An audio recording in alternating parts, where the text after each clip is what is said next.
This is Morgan from Sevendust, and if you're not entering now, you're in the nothing. So let me know either way. So the big Sevendust tour, how's that been going so far? Here we go. So Mike, it's been good. Other tours that we had, real good. It's, we went out and did like 3 weeks a few months ago, and that was sold out across the board. That was us and Lacuna Coil, and then we took a few weeks off and went back out with Lacuna Coil and Candlelight Red for about a week and a half, and then this is the second week of Coal Chamber joining us. So it's us, Coal Chamber, Lacuna Coil, and Candlelight Red. And it's been huge every night. That's one hell of a lineup right there, I mean, from start to finish, you know. Yeah, it's really fun. Did you guys have a say-so? I know a lot of the bands have their bookers who book the tours, but did you guys have a say-so on which bands you wanted to bring out this time? Yeah, we put it, I mean, we've been around so long now that, you know, we like to have our hands in on all that stuff. And me and Dez had been talking a year and a half ago about this happening at some point. And so when he came to me and said, listen, we're going to do the Coal Chamber thing, we should do it together. I said, you know, let's go, let's just do it. We put our agents together and let them hash out all the stuff. And then they asked who we wanted, and Lacuna was available, so we wanted them first. And then, to be fair, we decided that we would pick one band to, you know, open the show for the first half, and then Coal Chamber would pick the other band. So I picked Candlelight Red, and he picked Stolen Babies. Is that right? Yeah. Stolen Babies? Stolen Babies, yeah. I haven't heard them yet, but yeah, they're all right. They're a pretty good band. yeah. So I've heard, you know, some good stuff about them. I'm looking forward to seeing them. But yeah, Let's crazy. talk a little bit about Candlelight Red. Why you chose them, or was you a fan of the band? I produced them, and they're great guys. You know, I really enjoyed working with them. So if I had an opportunity, you know, to do something that would help them out a little bit, and you know, I'm friends with all of them. They're a good band, really good. Nice. Now, what are the fans in store for with this tour, with you guys, with your live set? It's really just a really good lineup. I mean, Candlelight playing first is amazing. I mean, they're a better band than, you know, than a first slot band. Not that there's anything wrong with it, but they've paid some dues already. You know, they were on Uproar, so the lineup's just so strong that the only slot that was available was first. So the crowd is getting you know, band that should be playing later, playing first, and then Lacuna plays, and they're amazing live. And the Coal Chamber goes up, and Coal Chamber brings the heat every night, you know, so usually I'll walk in and watch a little bit of them every night, especially because I'm usually tired, so I'll come in, I'm like, oh man, you know, it's going to be a tough one, and I see them, and I'm like, better be ready to bring it. So, you know, it's me and Mikey rode on our bus last night, and I hung out with him all night, and you know, we were talking about how we love each other, we get along really well. I want them to have a great show every night. I want to have a great show every night, you know. So it's not really a competitive thing as much as it's you know, pushing each other a little bit. So the crowd gets to have a few bands up there that are trying to push each other, which makes for a pretty exciting show. So has there been a night yet when you're watching them and you're like, damn man, I gotta kick it up a notch or two tonight? Every night. Every night. Yeah, that's what I mean. You know, usually I'm on a vampire schedule, so this is like the crack of dawn for me right now. I'm right there with you. You know, so I usually go to bed at like 8 in the morning. Brucey. I usually go to bed like 8 in the morning, and then you know, I wake up around 7 or 8 at night. I get up for a minute and eat around this time, and then so I'm usually a little groggy, a little like, oh, it's going to take me a minute to get going, because it's really almost like morning when I'm hitting the stage. So it's nice to walk in and see them doing some damage, and then you know, gives me a little extra pep. Nice. Let's talk a little bit about the new Sevendust record. What was that like for you recording that? What's going in and recording that? You guys have been in the studio so much through the years. Did you do anything different this time around? We just went in with no expectations, and we'd taken like a year off, so the idea was, let's just go in and write together. You know, let's put a record together. We actually at one point decided that if we didn't have the record, we would just, you know, get together later on in the year and finish it up. It wasn't, I don't think anybody really anticipated the record being this strong. So, you know, we went in there and started knocking songs out one by one. I mean, we had no music, no lyrics, no melodies, no nothing. And we gave ourselves about 5 weeks to put together some music. And by the time we got through 4 weeks of it, we basically had a record, and we looked at each other like, let's go ahead and write another song because we have another week. And we didn't really feel like doing anything new, so we went into an old batch of material that we had, and Decay, the first single, was actually written for the Cold Day Memory record, and so the music, the bulk of the music was there, and that was like perfect. You know, we'll just throw this on there, maybe it'll be a B-side or something extra, and it's the first single. Yeah. No, you surprised at the fan reactions to the new stuff? Yeah. Yeah, I mean, we're so in the bubble, you know, that it's been one long album cycle for us for about 6 or 7 years, just record tour, just one after the other. So to take almost a year off away from it, I think it let the people that support us appreciate us a little more. We appreciated them a little more. You know, I mean, we love the people that support the band, and that's obvious. I mean, we're very vocal about it. But like anything else, you know, you can wear your welcome out, and we got complacent. I think that the crowds might have gotten a little complacent in the fact that we were always coming around. So it was nice to miss each other a little bit. It was nice to miss the band a little bit too, you know, because I was a little, he just gave me the finger. Because we've been together for so long, you know, it was time to take a vacation from each other, from everything, from just Sevendust period. So it was good. What was that like for you, being kind of always being out on the road or in the studio?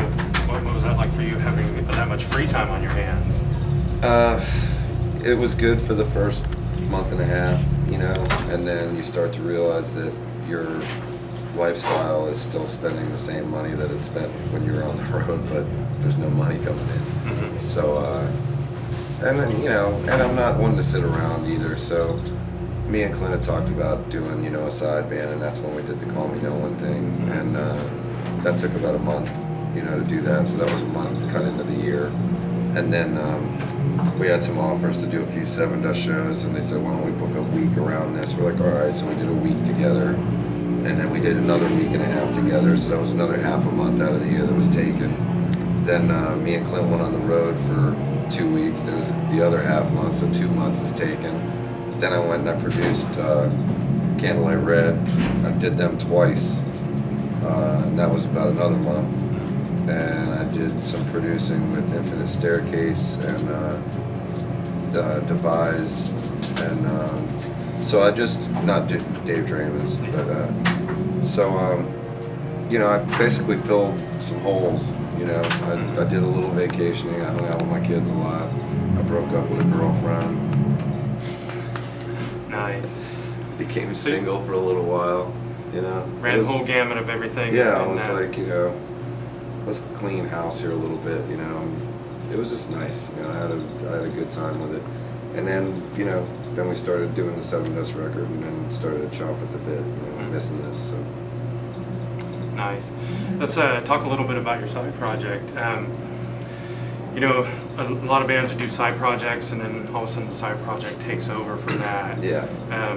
Are you going to continue to do that, like on your off time from Sevendust? Yeah, I think that we made a really good record with that, and I think more than anything, it proved that we weren't trying to do a Sevendust record. You know, we really wanted it to be different. I think now that we went into a little bit of a different direction with that we can even go further, you know. So I think that it'll be, you know, it's really just an outlet, you know. I mean, Sevendust is really diverse, so it's hard to not sound like Sevendust. There's moments on the record that you've got 2 of the guys from Sevendust and 2 of the guys that write with Sevendust, so it's gonna have its moments. But you know, we took a lot of distortion out. We took all chunk out. They took a kick pedal away from me, so there was no digga-digga-diggas going on, you know. I mean, basically just tried to force us out of the comfort zone. And, was that difficult for you when you took that pedal out? It wasn't a pedal as much as it was writing different drum patterns and consistently writing them different, and trying not to make them sound like the same one that I just tracked. So it was like we'd get through a song, and I'd be like, yeah, man, that came out good. And then we go to another song, and all of a sudden that beat kind of sounds like the one I just did. So it's like, oh, I got to change that. And then you can imagine, you know, you get 7 or 8 songs in, and you just, you know, it was challenging, you know, to not sound like me. Yeah. So. To make yourself sound like somebody else. Yeah. Yeah. But it ended up working. It was a nice challenge. It was a fun record to do. Good stuff, though. Definitely some good stuff. Thanks. So, let's talk a little bit about life on the road for you. I mean, you've toured the world many times. What do you do on the road to keep yourself occupied when you're not sleeping and not playing? Do you video games? Yeah. I mean, I'm having too much fun right now. If you were to ask me last year, you know, I'd probably say, you know, watch a lot of TV, try to recover from the beating that, you know, you put on your body from the night before. I'm having a lot of fun now. This is the first time I've been single on the road in my life. So, I mean, I'm not trying to say I'm some hooker out here or anything, but I'm pretty easy. Nice. No, I'm just having a good time, you know. Yeah. You like that, huh, Bobby V? A good time. I mean, it's just, it's That's time what rock and roll to, is, yeah, you you know? know, I never, It's not supposed to be uptight, suit and tie. yeah, you know, I'm pretty business-like, you know, but I mean, it's, I don't know, it's nice to have some fun, finally, you know. I don't have to call anybody at the house, I don't have to check in with anybody, so it's nice. Now, what about, let's talk a little bit about the Alien Freakware stuff. You still doing that? Yeah, I mean, that, I have a few people that run that for me, you know. I get involved with some of the design stuff with them, and they'll shoot me ideas of, you know, what they want to do, and I'll yay it or nay it. That thing is just, you know, it was really more of a joke than anything. It wasn't that big of a deal. And then, you know, it ended up doing pretty well. So it's a cool little thing. I like when they come up with new stuff, and you know, I think it's Shoot you cool. some new product to check out. Yeah, you know. That I mean, sucks, but that's fucking yeah. badass. And You suck. You're cool. yeah. Yeah. Nice. What would be one thing that you could tell us about Morgan that maybe someone wouldn't know about you? Are you into reality TV or you know, like I've had my moments with reality TV for sure. You know, I was a Big Brother fanatic for a while. My ex-girlfriend, for some crazy reason, had me hooked on like all the cooking shows. Ironically, she couldn't boil a fucking egg, but she had me. Sorry about the curse word. Oh, it's all good, man. We're uncensored. So. They, you know, but she had me all hooked on Hell's Kitchen and, you know, all of them, you know, Chopped and all that stuff. I got into all those shows for a while. Top Chef. Yeah. Cupcake Wars. Yeah. All that stuff. That was Did you my thing for a while. ever get tempted to? God, I gotta try and make that. That looked awesome. I'm gonna eat that. Did you ever? No, I was more like kind of giving her the slight eye, going, write something down. DVR Record it. Yeah. But yeah. No, I mean, I'm sports fanatic. You know, it gets a little bit unnerving to be around me when it's, you know, certain events are happening. What about college basketball? College basketball. You know, being here in Wichita right now, the Shockers, man, Yeah. those guys are Yeah. pulling an upset. Yeah. You know? I think that, I mean, I think that Michigan's going to probably, I think Michigan's going to win it, but I picked Michigan to begin with. Yeah. So, but I mean, now that whole Louisville thing has got a cool story behind it, that poor kid. So, you know, Yeah, that was crazy. Crazy. You know, it's something you don't necessarily think you're going to see in basketball. Yeah. My buddy texted me and he said, don't put on sports if you don't want to get nauseous. So I went straight to sports. And then I couldn't get enough of it, and I'm like YouTubing it. I mean, that's like, I'm a horror fan, you know, and that was like, horrific. was like, man, the last time I seen something like that happen, I'm gonna nerd myself a little bit here, but I was watching old WCW wrestling, and it was Sid Vicious. Yeah. And he jumped off the ropes, and as soon as he hit the mat, his boom snapped. Yeah. And Scott Steiner still beat him up, even though the bone was sticking out, and pinned him. Wow. And that was the last time I seen something that brutal happen in real life. It was really sad, man. I mean, I saw the reaction of those kids, you know, that were just, it was life-changing for everybody that was involved with that. So, I mean, soft spot is kind of rooting for them. My team's Georgia Tech, and they're terrible, so they're not in anything. They're not even allowed to watch it. They're so bad. Nice. Let's talk a little bit about horror films. Myself being a horror film fan, it's been a huge resurgence of horror films coming out in the last year or so. Any films that you've seen or anything coming out that you're looking forward to? Evil Dead. I really want to see that. And that right there, see, I'm a die-hard original Evil Dead fan, Bruce Campbell. I'm a little nervous about it, but it looked legit. And, I mean, Bruce Campbell endorses it, you know, so, I mean, if the man who's the legend that's saying this is good, you know, I'm thinking maybe it's worth checking out. I'm all over that one. There's a few remakes that I really liked. They're getting better at it, you know. Like the Hills Have Eyes, that remake, the first one was really good. The second one was just all gore, nothing. But even the first remake of Texas Chainsaw was actually pretty good. You know, they made him legit. You know? Leatherface was like a linebacker. Yeah. You know, it wasn't some fat dude that shouldn't be catching anybody. Like the original is that's my #1 favorite. It's my favorite movie, favorite horror movie. I've seen it 4,618 times. That's better than me. I was the president of the Gunnar Hansen International Fan Club for 5 years. Shit, you really don't like me calling him a fat dude chasing somebody. No doubt about it. I mean, it's the scariest horror flick ever, and it's way scarier than the remake. It's a really scary movie. What got me was, you know, you don't see a lot of blood, you don't see a lot of, you know, death, but it's the music, it's the setup that gets you. For sure.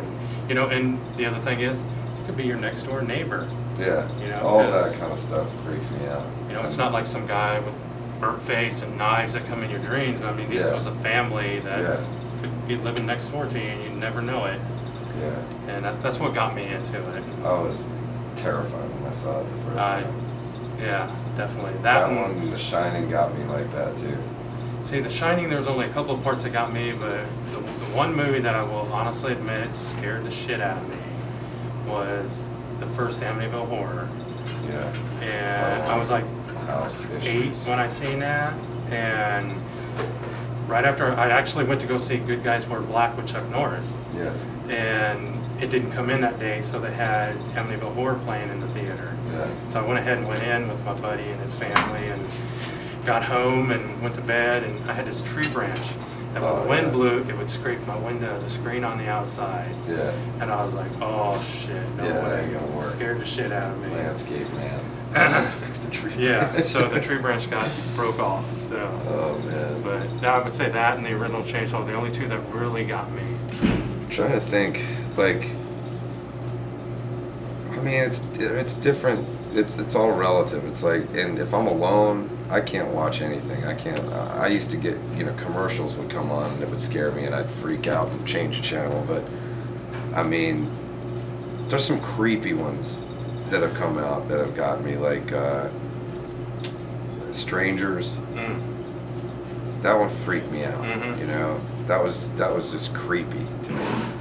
I'm trying to think of new ones that came out that were cool.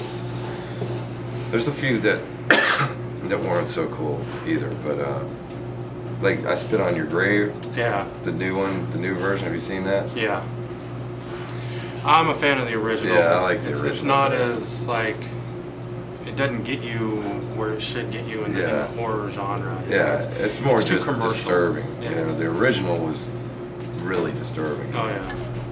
Also, The Last House on the Left as well. Like the original was just the original was very creepy. Like the rape and murder scenes in the original just like blew your mind. Yeah. And you know, and then the remake they kind of just went too commercial with it. And, They go straight to the rectum, man. yeah. They're like, what can we do to freak them out real bad? Oh, let's go to the ass. You know, it's like, doesn't matter if it, you know, it's rape. Rape is rape, but we didn't go in the ass the first go around. You know, it's like, all right, pal. Nice. Let's talk a little bit about. I know Sevendust does a lot of the summer festival shows. What festivals are you guys doing this summer? We're doing Rock on the Range, and I know we're gonna miss you at Rockfest this year. yeah, we're doing that though, aren't we? We doing Rockfest? Kansas City? Are you guys on Rockfest this year? Yeah, we're doing Kansas In City May. Rockfest. Yeah. Yeah. Maybe. Okay. Yeah. You'll see. Yeah. Yeah. Okay. There's so many bands that play that. Yeah. I mean, that's another thing I was gonna ask about. I mean, got Johnny Dare up there, 98.9 loves He's you guys. like best friends with LeJean now.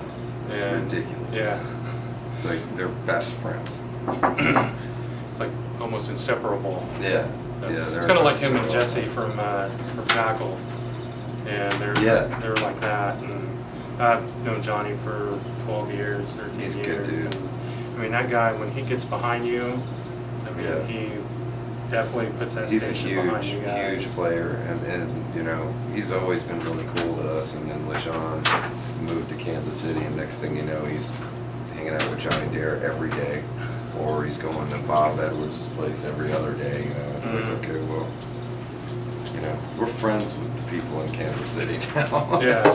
So You're not it's just really one of the cool. bands that come through and they shake your hand, hey, we Yeah, love your music, absolutely. blah, blah, blah, They ass could- kiss, ass kiss. They but- probably could care less if we were in a band, you know, Mhm. which I like it like that. Yeah, definitely.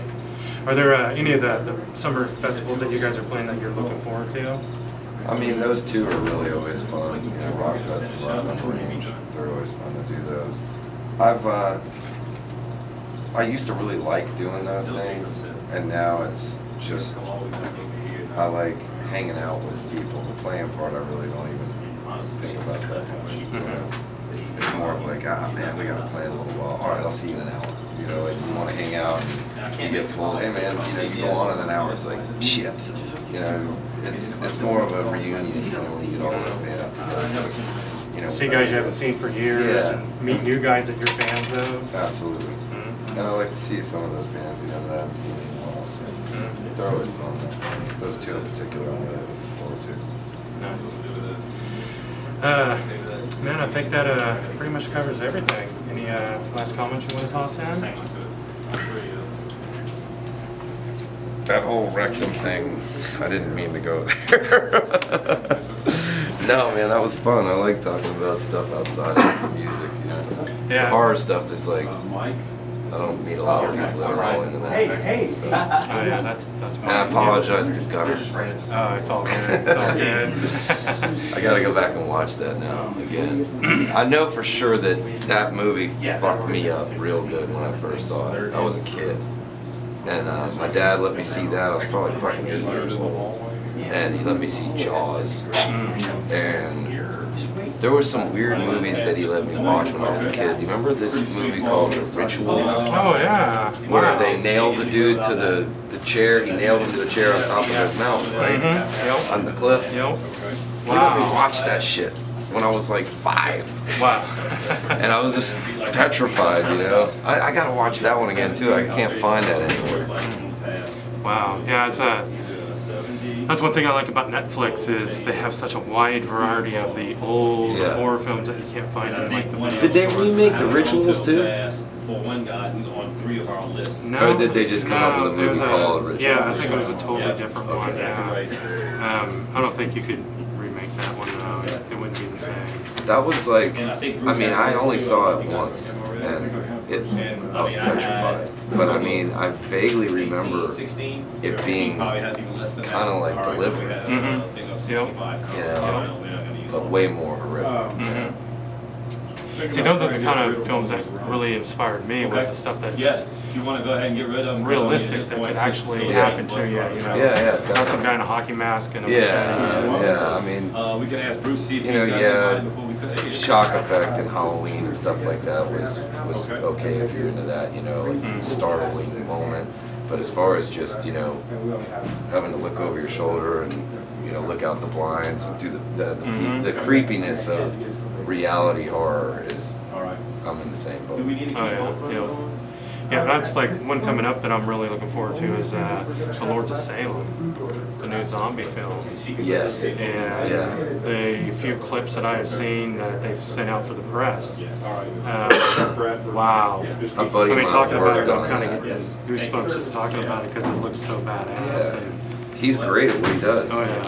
I mean, he's the real deal. And that's why I like he's not only just horror, but I mean he's doing the Broad Street Bullies about the Yeah. Rocky Brothers. Yeah. And then he's got a comedy coming out after that. I'm anxious to see how he crosses over to all that stuff. I'm sure it'll be great. I mean, he's really talented. But yeah, definitely. Some good stuff coming. Awesome, Definitely, man. Friday. God, man. Evil Dead. Yeah, that's gonna rock. I'm excited.